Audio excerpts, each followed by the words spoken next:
ठेकेदार जयराम। कैसे सुकुल सवेरे सवेरे हैं कैसे ऑफिस में तुम? ठेकेदार डांटत काहे हो? आई गन ऑफिस में तब कोनो गलत काम कर डालन। अब का काम के टाइम पर तुम सवेरे सवेरे ऑफिस आ गए हो, पहले काम करो फिर दिख जाए बात। ठेकेदार एक ठो काम है हमारे तुझसे। कौन काम? आज हमें 10 बजे रात घर जाए के हमारे हिसाब कर दो, रुपया संडे चाहिए हमें। अबे पिछले महीना गिरा हो हिसाब, ऐसे कैसे मिल जाए इतनी दादा जल्दी? मने घरे न जाई तहार मन है। 4 महीना होगा दादा घरे मेहरारू छटपट करती, फोने के ऊपर फोन चापे ही और तू कहता घरे न जाओ।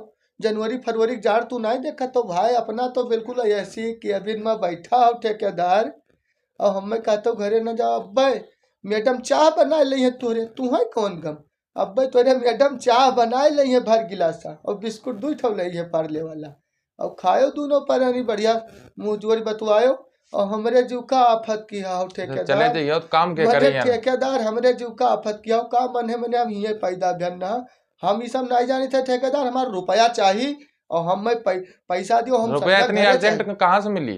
कहे ना मिली ठेकेदार, कोनो काम के के फ्री मांगी थे हो ठेकेदार तो रही तनख्वाह टाइम पर मिली? तनख्वाह टाइम पर मिली। हमें रुपया चाहिए ठेकेदार, हम घरे जाए थे और कुछ नहीं ऐसे ना मिली पैसा। अब ऐसे ना जाओ ठेकेदार, तू दिया हो तो जा, न दिया हो तो जा। आइस कौन इमरजेंसी पड़ी है इतनी? अब मने यमर तू है, तू मने इमरजेंसी बाप तू नहीं जानता हो कि जाड़ मार कितना ठंड है। जाड़ तो हर साल परत है। जाड़ तो हर साल परत है, तब मैंने परदेश ही रही है मैंने ये। ठीक है ठेकेदार हम जाई थे लेकिन हमारा रुपया चाहिए नहीं तो जानता हूँ मोटर जो ला गई था हट साइड वह बेच के सुकुल चले जाइए बलरामपुर। ठीक है